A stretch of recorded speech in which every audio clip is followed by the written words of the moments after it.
안 좋다라고 얘기하는데 저는 목사님 코로나 때문에 그래도 감사하고 좋다는 거였어요. 그 이유를 들어봤어요. 왜 좋을까? 그랬더니 밝게 웃으면서 이야기를 하는 거였어요. 목사님 남편이 술을 좋아하는데 술을 먹으면 12시까지 넘게 먹는데 9시에 코로나 때문에 9시 이후에 영업하는 데가 없으니까 남편이 집에 일찍 들어와서 좋대요. 그러니까 일찍 들어오는 남편을 바라보고 그 다음에 술을 덜 먹는 남편을 바라보면서 좋은 거였습니다. 근데 똑같은 코로나였어요. 똑같은 코로나 환경이 살아요. 근데 누구는 그 환경을 보면서 좋다라고 생각하고 자신에게 주어진 삶에 좋은 것을 찾는 이가 있는가 하면 어떤 사람은 코로나 환경을 통해 뭐라고 얘기했냐면 불평만 했어요. 목사님 저는 힘들다라고 얘기했다. 다른 분하고 또 이야기를 나눴고 다른 청년하고 또 이야기를 나눴는데 그 청년도 이렇게 얘기했어요. 목사님 코로나가 저는 코로나하고 상관은 없지만 코로나 때문에 불편한 건 많아요 라고 얘기를 하더라고요. 근데 뭐가 불편하니? 그랬더니 왜 직장 얻기도 힘들고 지금 어디 나가기도 힘들고 누굴 만나고 싶은데 만날 사람도 없고 자기는 혼자 있는 걸 싫어하기 때문에 돌아다녀야 되는데 돌아다닐 데도 없고 그러면서 안 좋은 쪽으로 이야기를 하는 거였습니다. 그래서 그렇게 얘기했습니다. 긍정의 사고를 갖고 긍정의 말을 하면 좀 어떻겠냐라고 말씀을 이제 말해 주었는데요. 근데 그 청년이 아주 예리한 질문을 던졌어요. 목사님, 긍정이라는 단어에서 긍정이 좋은 생각, 좋은 뜻이라고 우리는 많은 긍정의 책들이나 목사님들 설교에서 들었지만 긍정은 좋은 것이 아니에요 라고 얘기를 하더라고요. 그래서 그럼 뭐라고 생각하니? 그랬더니 긍정은 목사님 주어진 환경을 그대로 받아들이고 삶을 살아나는 게 이것이 긍정의 태도예요 라고 얘기해요. 가만히 생각해보고 긍정에 대해서 이야기를 나누면서 서로 이야기를 나누고 삶의 이야기를 나누고 이제 상담을 하면서 같이 나눴는데 그 청년의 이야기가 가슴에 와닿았어요. 그래, 긍정이라는 게 뭘까? 그냥 우리는 무조건 긍정적으로 생각하고 긍정적으로 말하고 긍정이라고 얘기를 하는데 그 긍정이 자신의 삶을 인정하지 않고 긍정적으로 말하면 왜곡된 거예요. 이건 왜곡이에요. 그런 신앙을 가지면 왜곡된 거예요. 내 삶이 지금 힘들면 힘들다라고 말하고 힘든 상황 속을 어떻게 이길까 생각하고 행동하는 게 긍정인데 삶이 힘든데 안 힘들대. 물론 긍정으로 말한다라고 할 수 있지만 그 전제 조건을 보면은 아는데 대부분 믿음의 삶을 사는 분들이 긍정적으로 생각하고 긍정적으로 말하면 그 삶이 힘든 것을 인정하면서 그 삶 속에서 살아나려고 하는 것이 아니라 그냥 믿으니까 긍정적으로 믿으니까 된다라는 거예요. 하나님 믿으니까 된대요 무조건. 그런 분들을 만나고 그런 삶 속에 부딪혀 볼 때 긍정이라는 것을 참 고민해 보았고요. 그리고 한 집사님의 그 이야기를 보면 상황을 판단하는 삶을 보면서 어떻게 그리스도인들이 살아가야 할까 생각해 보게 되었습니다. 그리고 말씀을 준비하다가 오늘 읽은 말씀이에요.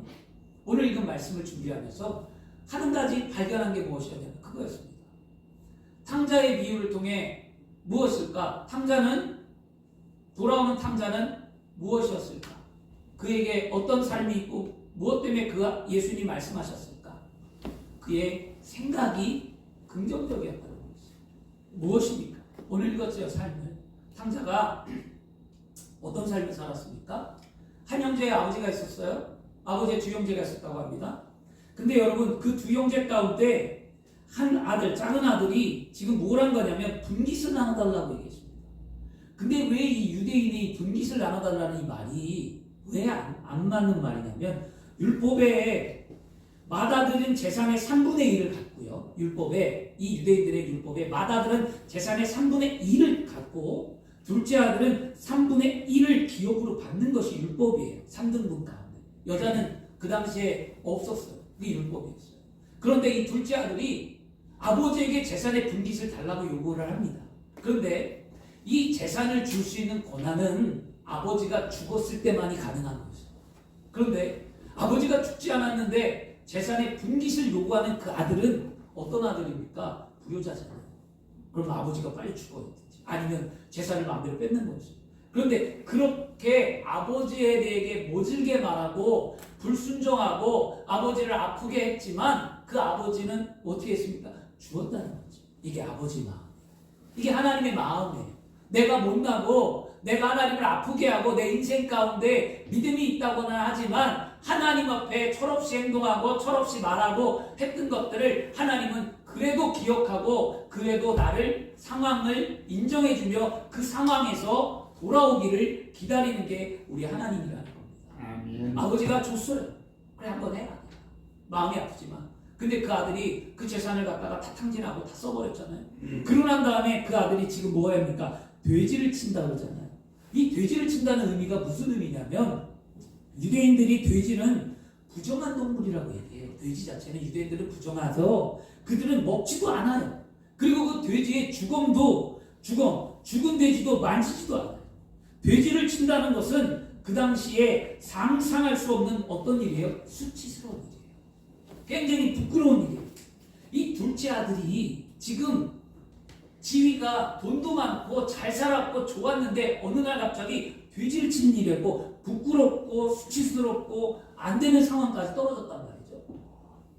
믿음이 있는 우리가 그리스도인으로 살아갈 때 어제도 청년하고 얘기하면서 그랬거든요. 목사님 그리스도인들이 진실하지 못했다는 얘기예요. 그래서 나도 공감한다고 얘기합니다. 왜 그리스도인들이 진실하지 못하냐면요. 가정은 깨어지고 가정은 힘든데 교회 와서는 다 거룩해요. 교회 와서는 가정사 얘기한 적 없고 가정에 부끄러운 거 드러낸 적도 없어요. 그리고 교회에서만 다 거룩해요. 이런 게 한국교회 태반의 거의 저는 한 80%라고 봅니다. 제가 부교육제 20년 하면서 각 가정마다 보고 신방 다니면서 제가 느끼고 경험한 거는요. 20%도 잘 안 돼요. 온전한 가정들이 전부 다. 근데 교회에 와서는 다 거룩한 척 하는 거예요. 거룩한 척.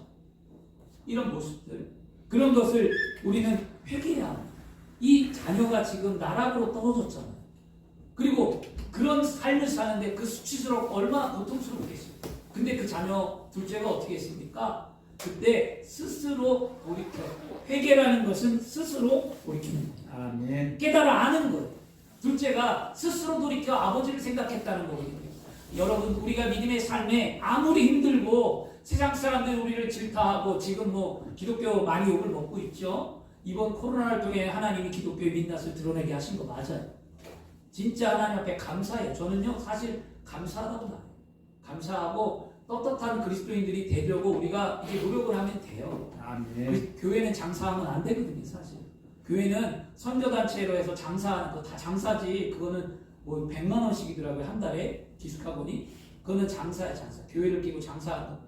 하나님은 안 좋아하는 것들은 다 보이게 하신다는 거예요 지금요. 그러면 우리는 감사하지 않아야 합니다. 교회는 나누어 줘야 되고 아멘. 교회는 선한 영향력을 끼쳐야 되고 교회 오면 위로를 받고 교회 오면 가난한 자나 부한 자나 다 그리스도의 사랑 안에 하나가 돼야 되는데 차별하고 나누고 이런 한국교회의 모습 때문에 많은 상처를 입은 사람들이 굉장히 많아요. 그래서 그런 걸 보면서 좀 반성도 하고 어떻게 목회를 해야 되겠구나 생각을 해봅니다.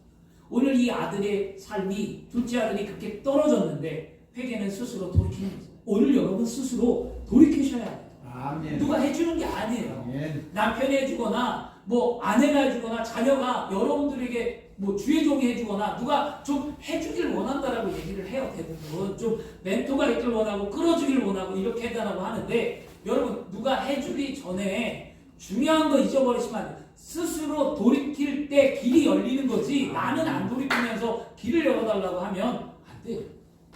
저희 큰아들하고 이야기를 나눴는데 큰아들이 이렇게 얘기했어요. 아빠 내가 누군가가 나를 붙잡을 사람이 있었다면 나를 좀 끌어주고 붙잡아줄 사람이 있었다면 내 신앙이 더 좋아지지 않았을까라는 이야기를 했습니다. 며칠 전에 집에 와서. 그러면서 이야기를 나누면서 그 아들에게 그런 얘기를 해줬어요. 누군가가 너를 끌어주기 전에 먼저 내가 할 수 있는 걸 먼저 해. 그래야 누군가 끌어주는 삶이 열릴 게 아니겠니. 나는 안 하는데 누군가에게 자꾸 기대고 끌어주길 원하고 이런 것들 이런 거 우리 오늘 회개하셔야 합니다. 우리 믿음이 그럴 수 있어요. 나는 기도하지 않고 나는 전도하지 않고 나는 떳떳한 그리스도인이 아니면서 남 탓하고 그리스도인들 욕하고 우리의 삶이 그럴 때가 우리 안에 존재하거든요. 이거 우리는 뭐야 합니까? 돌이켜야 합니다. 오늘 스스로 돌이키라고 얘기하거든요. 그래서 이 돌이킨다는 뜻이 뭐냐면 제정신이 들었다는 거예요. 제정신이.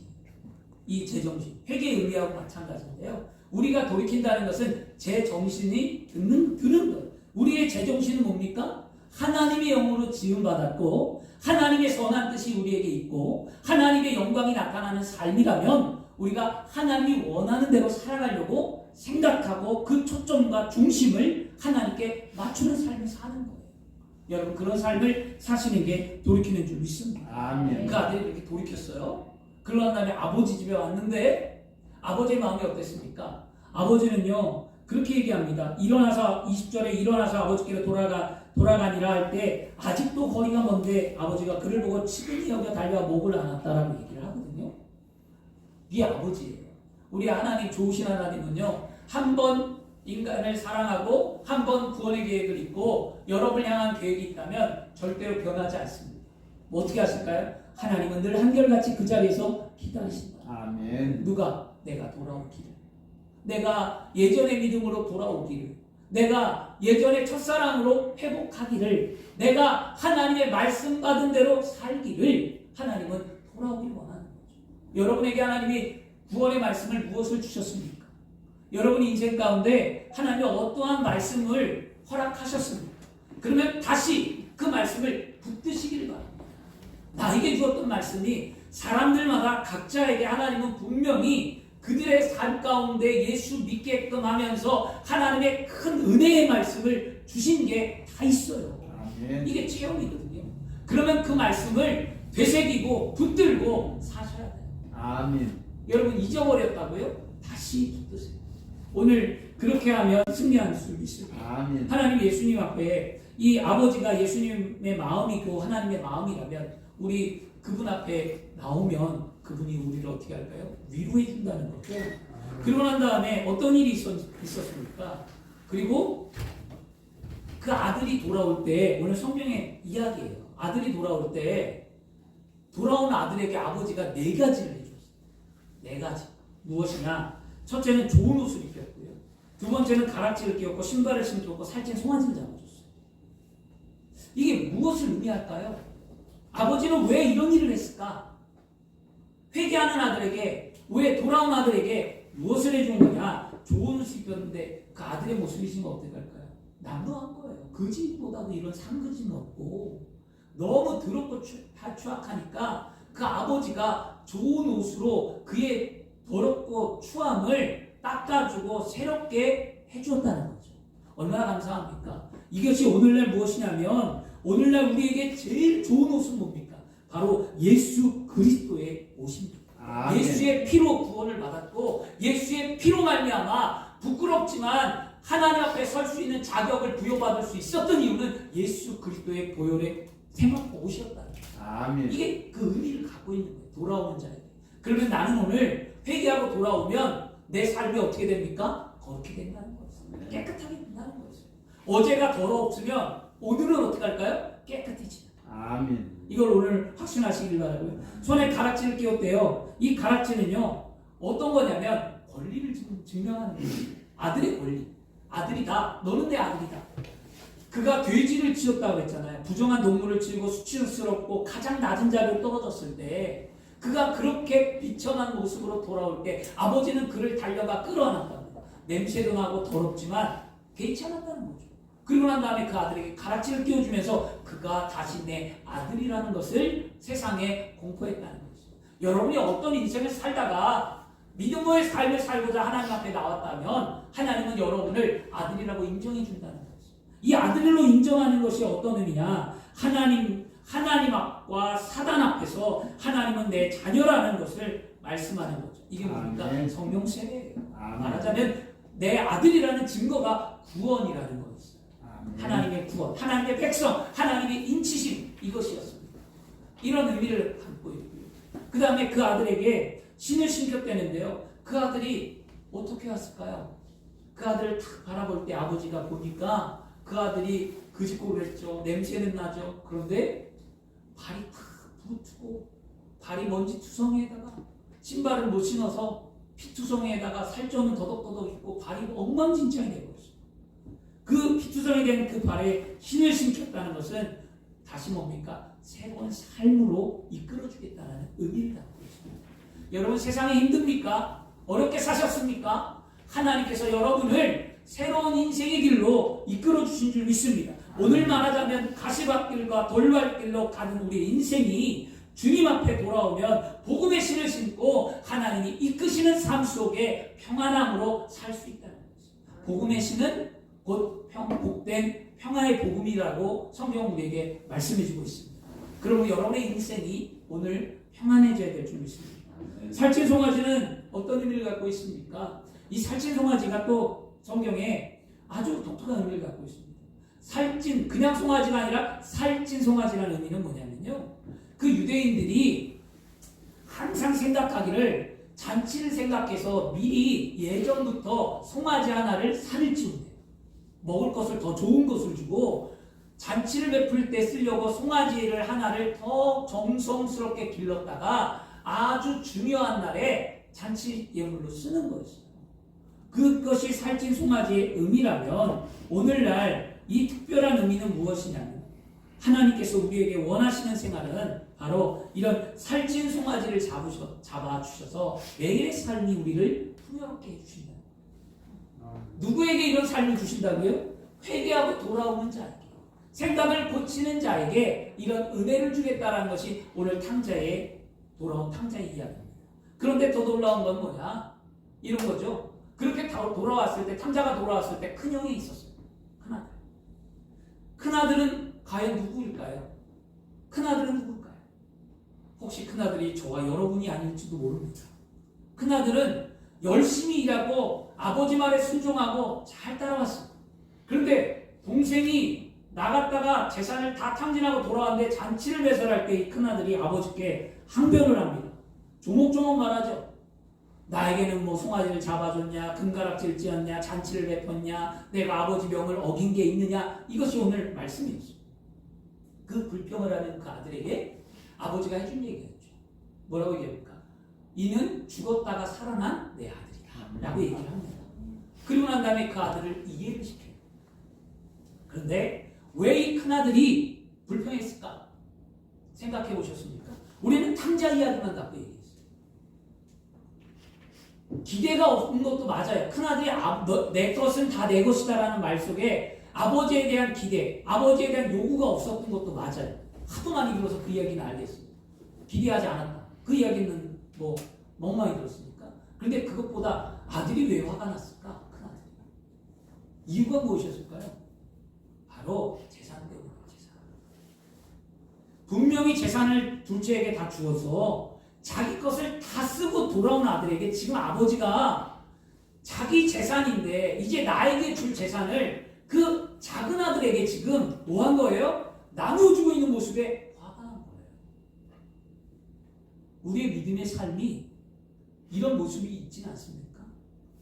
내가 복을 받아야 되고 내가 잘나야 되고 내가 잘해야 되는데 나는 열심히 예수를 믿고 20년 30년 잘 믿었는데 어느 날 세상에 살다가 갑자기 돌아온 사람이 나보다 더 잘 돼. 오늘 막 복을 받았어. 나는 30년 믿어도 이 모양이 되는데 어제 믿은 사람이 나보다 복을 받고 막 뭐 땅값이 오르고 집이 생기고 뭐 자녀가 잘 되고 막 축복이 쏟아져요. 회개하고 돌아왔다는 것 때문에. 그럼 우리는 어떨까요? 화 안 납니까? 이 신앙이 이래서 흔들리는 거예요. 그 아들에게 죽었다 살아났다는 이 아버지의 말. 그 의미를 좀 잘 생각해 보시길 바랍니다. 그리고 난 다음에 그 기뻐했다는 것. 이게 오늘 이 설교의 테마의 이야기예요. 그러면 오늘 제가 이 테마 이야기를 한 이유가 무엇이었냐면요. 오늘 이 탕자의 이유에서 좀 말씀을 좀 깊이 생각해 보시고요. 믿음은 그 탕자의 비유는 예수님을 믿고 구원받은 사람이라면 한 번 정도 읽어봤잖아요. 그 말씀 속에 조금 더 깊이 있게 좀 생각해 보시길 바랍니다. 한 청년이 교회 방문해서 이야기를 나눴다고 했잖아요. 근데 그 이야기를 하면서 제 설교 시간을 많이 뺐었어요. 하루 종일. 그래서 제가 설교 쓰는데 힘들었어요. 그런데 그 청년이 이야기하면서 설교의 맥락을 잡았는데 제가 설교를 막 책을 쌓아놓고 설교를 하니까 무심코 와서 본 거예요. 그러면서 이렇게 얘기했어요. 목사님, 탕자 설교하세요? 그러더라고요. 그래서 그거 하려고. 그랬더니 그 청년이 이랬습니다. 목사님, 내일 탕자 설교 그 비유의 말씀이면 많이 들었던 말씀인데 그거는 많이 들었다는 거였어요. 그리고 예전에 제가 연극을 했는데 목사님 저는 첫째 아들을 했어요. 첫째 아들 연기를 했대요. 근데 그 첫째 아들 연기를 할 때 진짜 나는 첫째 아들 같이 억울했대요. 나는 예수를 잘 믿었고 열심히 섬겼는데 돌아온 탕자에게는 이렇게 좋은 것과 아낌없는 아버지의 마음이라면 자기한테는 좋은 아버지가 아니었다는 거죠. 그래서 연기를 거기에 몰입해서 메소드 연기를 했어요. 메소드 연기라는 것은 그 인물에 동일되어서 사실주의 연기라는 거죠. 내심 자기에 있는 마음을 연기로 표현하는 거예요. 그러니까 그걸 모르고 사람들은 박수 쳤대. 끝나고 나니 야, 너 연기 잘하더라. 실감났어. 막 칭찬을 해주었대. 그러면서 그 청년이 저에게 이야기를 했어요. 뭐냐면 억울하지 않아. 저는 지금 생각해봐도 큰아들이 너무 억울한 것 같아요. 동생은 자기 분 빚을 다 탕진하고 돌아와서 아버지에게 기쁨으로 맞이하고 그 큰아들은 열심히 일해서 지킨 재산을 또 나누어 주니까 얼마나 억울하겠어요. 그러면 신앙생활 가운데서 열심히 봉사하고 순종하고 잘한 사람들보다 돌아온 탕자가 더 좋다는 이야기잖아요 라는 이야기를 하더라는 거죠. 그래서 말씀을 나누면서 목사님 여러 가지 이야기를 나눠주니까 나중에 그렇게 이야기하고 갔어요. 목사님 상황과 배경을 알고 나니까 왜 예수님이 이런 비유를 말씀했는지 이제 알 것 같아요 라는 말을 던져준 것 같습니다. 여러분 이 이야기가 왜 예수님이 지금 왜 이 이야기를 했는지 그거 알고 계십니까? 예수님이 지금 왜 돌아온 탕자 이야기를 하고 있는지 누구에게 하고 있는지 이걸 알아야 돼요. 성경을 보면 그 말씀의 배경과 중심인물과 등장인물을 생각해보라고 얘기하잖아요. 항상 그거 생각하고 말씀을 읽으셔야 됩니다. 그 이야기는요. 누가복음 15장은 바로 14장이 배경이 됩니다. 14장 1절에 이렇게 말하죠. 안식일에 예수님께서 바리새인의 지도자의 집에 떡 잡수시러 들어가시니 그들이 엿보더라라고 얘기해요. 14장 1절 말씀에. 그러면 예수님이 지금 바리새인 집에 있다는 거거든요. 근데 이 바리새인들이 왜 바리새인이 예수님을 집에 초대했는가? 그거는 뭐냐면 그 바리새인은 또 어떤 사람인가? 바리새인은요. 그 유대 정통 분파가 세 개가 있습니다. 바리새파, 에세네파, 사두개파 이 세 개가 있는데 이 정통이라고 말하는 이 유대 종파 중에 하나가 이 바리새인들이었어요. 그리고 이 신약 성경에 가장 큰 세력을 갖고 있는 거죠. 자기 집단 세력들이 크다는 것입니다. 이들은 율법을 엄격하게 지키는 사람들이고요. 그 다음에 우리가 성경에서 들었던 말들이 있고요. 사내들이 공예라는 공예의 이론이었습니다. 그리고 유대인들에게 존경을 받는 사람들이었어요. 이 사람들은요. 그리고 그 중에 대율법학자도 있고 경건한 지도자들도 참 많았습니다. 또한 이 바리새인들은 계속 이 정통 유대주의의 근간을 만든 아주 훌륭한 사람들이었습니다. 이 복음서에 보면은요, 마태, 마가, 누가, 요한복음 이 복음서에 보면 예수님과 이 바리새인들 가운데 갈등이 많이 나오죠. 그리고 결국에 그 바리새인들의 갈등 때문에 예수님은 십자가에 못 박혀 돌아가십니다. 근데 그 갈등이 무엇이냐면 갈등은 여러분이 알고 있는 이 산상수훈 말씀이라든가 아니면 안식일의 논쟁이라든가 이 바리새인들이 외식하는 삶에 대해서 예수님은 질책하고 말했습니다.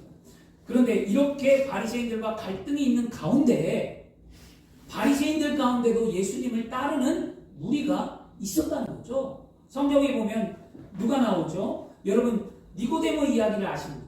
그렇죠? 중생이 무엇인지를 예수님께 찾아와서 물었던 이 니고데모도 바리새인이었습니다. 그 다음에 예수님이 돌아가시고 난 다음에 예수님의 시체를 사온 사람이 있어요. 자기 동굴에 장사한 사람. 아리마대 요셉도 여러분 바리새인입니다. 그 다음에 12살 된 딸이 죽자 예수님 앞에 나왔습니다. 자기 딸을 살려달라고 말한 이 야이로, 이도 회당장 야이로였습니다. 그도 바리새인이었습니다. 오늘 말씀을 통해 되는 이 배경이 예수님께서 안식일날 첫해 이런 바리새인 집에 모였다고 하는데 바리새인 집에 모이고 싶어서 모인 게 사실은 아니에요. 왜냐하면 왜 모이게 되었냐면 이 바리새인들에게는요 이런 것이 있어요. 그 안식일에 그 회당에서 그들이 예식을 하고 난 이후에 그들은 손님을 초청해서 뭐 하는 거냐면 식사를 대접하는 게 그들의 율법이었어요. 그래서 이 바리새인이 그 회당에 모였던 그 예수님과 더불어 많은 사람들을 초청하고 그들과 함께 식사를 나누는 자리가 지금 오늘 그 말씀의 배경이었습니다.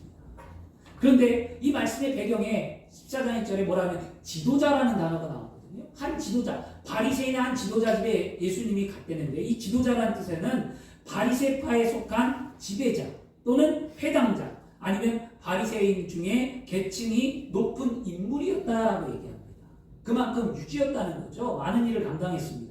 이 안식일 회당이 끝난 후에 그 예수님의 모여서 이야기를 나누고 음식을 대접하는 일이 그들이 지켜야 되는 율법이었기에 그들은 지켰어요. 근데 그때 예수님이 그 바리새인들과 앉아서 무엇을 했냐면 논쟁을 합니다. 이게 14장 말씀이에요. 여러 가지 이야기를 해요. 예수님이 이런저런 이야기를 하고 바리새인들과 함께 뭐 안식일을 어떻게 지켜야 하느냐, 뭐 높은 자리가 어디냐, 겸손한 자냐, 뭐 그 다음에 잔치는 어떻게 베풀 거냐, 뭐 이런 이야기가 14장에 나오거든요. 그러다가 예수님의 이야기가 점점점 소문이 나고 예수님이 지금 말씀을 전한다는 이야기가 퍼지니까 사람들이 여기저기서 구름대같이 몰려오기 시작했습니다. 예수님이 가는 곳곳마다 사람들이 몰려왔다라고 복음서에 말하잖아요. 그것처럼 예수님이 회당에 있다가 바리새인 집에서 떡을 먹고 바리새인과 함께 이야기를 하는 그 시점에 사람들이 몰려오는데 누가 몰려왔느냐? 오늘 15장 1절에 말씀합니다. 15장 1절에 모든 세리와 죄인들이 말씀을 들으러 가까이 나오니라고 말씀합니다. 그 당시 예수님을 말씀을 듣고자 남녀노소를 비롯해 가난한 자, 부유한 자, 지위가 있거나 없거나 수많은 사람들이 예수님 앞에 계신 곳에 나왔다는 거죠. 그러면 예수님은 차별 없이 모든 사람들을 다 어루만져 주시는 분이 우리 예수님이라는 사실을 우리는 믿어야 될 줄 믿습니다. 아멘. 그러면서 감사해야 돼요. 예수님은 차별이 없어요. 남녀노소, 빈부격차 뭐 다 끌어안아 주시는 분이었어요. 그런데 문제가 하나 발생했습니다. 그 문제가 뭐냐? 2절이었어요. 바리새인과 서기관들이 수군거렸어요. 불평했다는 겁니다. 왜? 이 사람은 누굽니까? 예수가 지금 죄인을 영접하고 음식을 같이 먹는다. 지금 예수가 죄인들과 함께 음식을 먹는 것이 이 바리새인들에게는 용납할 수 없는 삶의 모습이었어요. 왜 그러냐? 그 이유는 그거였습니다. 이 바리새인들이 지켜야 될 율법 가운데 또 가장 큰 계명 하나가 뭐냐면 땅의 사람들과 상종하지 않는 거였습니다. 이 바리새인들이 땅의 사람이라고 지칭한 사람은 누구냐? 하나님을 믿지 않는 이방인들, 말씀을 믿지 않는 사람들이었습니다. 그래서 그들을 땅의 백성들, 그 죄인이라고 말하는 그들을 향하여 이런 율법이 있어요. 유대 바리새파의 규정에 어떤 사람이 땅의 사람이라면 그에게 돈을 맡겨도 안 되고 그의 증언을 받아도 안 되고 비밀을 나누어서도 안 되고 그를 고아들의 보호자로 세워서도 안 되고 자선금을 관리하지도 못하고 그와 함께 동행하거나 여행도 안 되고 상종하지 않는 것, 이게 바리새파의 규정이었어요. 그래서 그들은요 자신들이 죄인이라고 말하는 그들과 겸상하거나 쳐다보거나 그들과 함께하지 않았어요. 근데 지금 예수님은 바리새인 집에서 바리새인들이 상종하지 않는 죄인들을 불러다가 같이 밥을 먹고 있다는 거죠. 그러니까 문제가 생겼죠. 그때 예수님께서 그 죄인들을 영접하는 예수님이 오늘 15장에 비유를 3가지 내요. 15장. 그게 뭐냐면 첫째 비유가 잃은 양을 다시 찾는 기쁨. 잃은 양을 찾는다는 게 잃은 양. 그게 15장 4절에서 7절이에요. 잃은 양을 다시 찾는 그 기쁨에 대해서 말하면서 7절에 이렇게 얘기합니다. 내가 너에게 이르노니 이와 같이 죄인 한 사람이 회개하면 하늘에 있는 회개할 것 없는 의인이 아홉으로 말미암아 기뻐하는도다 하더라 라고 말씀합니다. 7절에 회개하는 자를 기뻐하신다는 의미죠. 그 다음에 예수님께서 또 하나의 이야기를 드립니다. 그게 뭐냐면 15장 8절과 10절 말씀입니다. 잃은 은전을 다시 찾을 데 없는 기쁨, 한 드라크마를 잃어버렸을 때 그걸 찾는 기쁨이 얼마나 큰가에 대해서 말하면서 10절에 이렇게 말합니다. 내가 너희에게 이르노니 이와 같이 죄인 한 사람이 회개하면 하나님의 사자들 앞에 기쁨이 되리라. 그렇죠? 이렇게 말하신 다음에 이야기가 나오는 게 무슨 이야기입니까? 탕자의 이야기예요. 가장 많은 부분을 차지했어요. 탕자는요. 세 번째 이야기가 탕자인데 잃어버린 아들이 다시 돌아올 때 그 기쁨에 대해서 말씀하고 있습니다. 예수님이 비유는 죄인을 회개시키고 하나님을 섬기는데 합당한 자가 되게 하는 일이야말로 하나님이 가장 기쁘게 하는 것이라고 이 바리새인들과 서기관들에게 지금 비유로 말씀해주고 있는 거였어요. 누구에게 말하는 거였어요? 이 말씀은요? 바리새인들에게 말해주고 있었어요. 그 당시에 지금 예수님이 이 비유는요, 바리새인들과 죄인들, 회개하고 돌아오는 죄인들 두 부류에게 전해주는 말씀이었습니다. 오늘 이 시간 예수를 믿고자 회개하고 돌아온 여러분에게 하나님이 주는 말씀이기도 하고, 여러분 바리새인처럼 용납하지 못하고 이해하지 못하고 나누지 아니하고 하나 되지 아니하고 나만 거룩한 삶을 살고자 원했던 여러분의 삶의 이 바리새인 같은 우리의 믿음 가운데 주님은 말씀하고요, 여러분 이 탕자에 비해서 그 작은 아들, 물론 실수할 수 있었고 둘째 아들이 아버지 마음을 아프게 할 수 있었지만 그는 스스로 돌이켜 돌아올 때에 그가 은혜를 얻었던 것처럼 여러분이 스스로 돌아올 때에 하나님은 여러분에게 은혜를 주신다는 그 사실과, 또 이 큰아들은 바리새인처럼 늘 따지고 묻고 나는 잘하고 있는데 왜 나에게 준 게 없냐, 나에게 해준 거 없냐고 말하는 그에게 아버지는 말해주잖아요. 뭐라고 말합니까? 회개하고 돌아와. 재산이 중요한 게 아니고 영원히 살아서 돌아왔다는 거예요.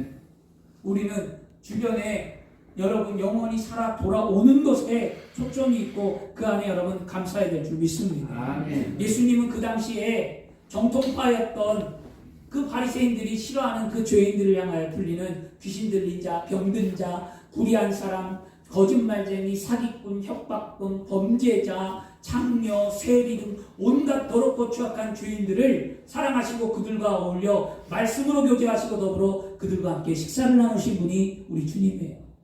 여러분 누가 깨끗하다고 말할 수 있겠습니까? 누가 의롭다고 말할 수 있고 내가 의인이라고 누가 장담할 수 있겠습니까? 하나님이 보시기에 나는 다 이런 죄인과 같은 우리의 모습입니다. 그런 마태복음에 예수님은 늘 말합니다. 내가 온 것은 뭐라고요? 의인을 부르러 온 것이 아니라 죄인을 불러 회개시키러 왔노라. 아멘. 그리고 나는 세리와 죄인의 친구라고까지도 예수님 분명히 말씀합니다. 사람들이 미워하고 상대해주지 않는 자신들에게 사랑을 베풀어 주시고 귀신을 쫓고 병을 고쳐주시고 죄를 용서해 주시고 함께 밥을 먹고 교제해 주시는 예수님이 얼마나 좋았던지 그들은 지금 뭐한 거예요? 그 말씀에 갈급하고 그 예수님을 만나고 싶은 마음에 그들은 지금 예수님이 바리새인 집 앞에 있는데 그들이 몰려왔다는 거였어요. 여러분 우리는 어디에 있든지 우리를 사랑해 주시는 하나님, 사랑해 주신 주님을 안다면 우리는 주님 앞에 나와야 된다. 내 일을 제쳐놓고 열일을 제쳐놓고 나와야 은혜를 받지. 여러분 나오지 않는데 과연 하나님이 은혜를 주겠냐? 항상 중요한 것, 하나님이 강권에서 베푸시는 것, 하나님이 역사하시는 것, 이건 여러분 보편적인 건 아니라고 했잖아요. 특별한 경우예요. 근데 내가 진짜 그렇게 매달리고 싶다 하시면 그러나 그렇지 않는 이상 하나님은 내가 하기를 원하세요. 돌아온 탕자를 아버지가 멀리 기다렸던 그 마음이 아버지 마음이라는 거예요. 하나님 마음이라는 거예요. 아멘. 내가 오늘 그렇게 돌이키기를 원합니다. 그 주님이 오늘 우리의 주님이 되어야 될 줄 믿습니다. 아멘. 예수 그리스도는 어제나 오늘이나 동일하시다고 말씀한다면 지금 주님이 우리에게 말씀해주고 있는 거죠. 히브리 문법상 이런 말이 있어요. 히브리 문법에 평행법이 있습니다. 평행법은 두 가지를 같은 동선 안에 올려놨다는 거예요. 이 시가. 근데 이 15장 24절과 32절에 똑같은 말을 합니다. 죽었다가 살아났다. 잃었다가 얻었다라고 얘기해요. 24절과 32절에. 평행법이에요. 이 유대인의 법에 평행법이라든가 두 번 반복된 구절은 어떤 의미를 갖고 있냐? 진실하다는 거예요. 아멘. 틀림없다는 거예요. 아멘. 맞다는 거예요. 아멘. 그렇다면 하나님이 원하는 게 뭘까요? 영원히 돌아오는 거예요. 아멘. 죽었다 살아나는 거예요. 아멘. 잃어버린 영혼을 찾는 거예요. 우리가 그 일을 감당할 때 우리는 그리스도인이 되는 거예요. 아멘. 그러기 위해 우리가 오늘 해야 될 게 무엇입니까? 하나님 앞에 회개하고 돌아와 하나님이 기뻐하는 일을 감당하겠노라고 우리는 오늘도 고백하고 말해야 될 줄 믿습니다. 아멘. 여러분 분명히 꼭 아셔야 됩니다. 결론입니다. 결론이에요. 분명히 아셔야 돼요. 바리새인 같은 사람. 그럴 수 있어요. 바리새인들도 열심히 하나님을 섬겼는데 그들은 저 죄인하고 상종하지 않았어요. 끼어들지고 싶지 않았어요.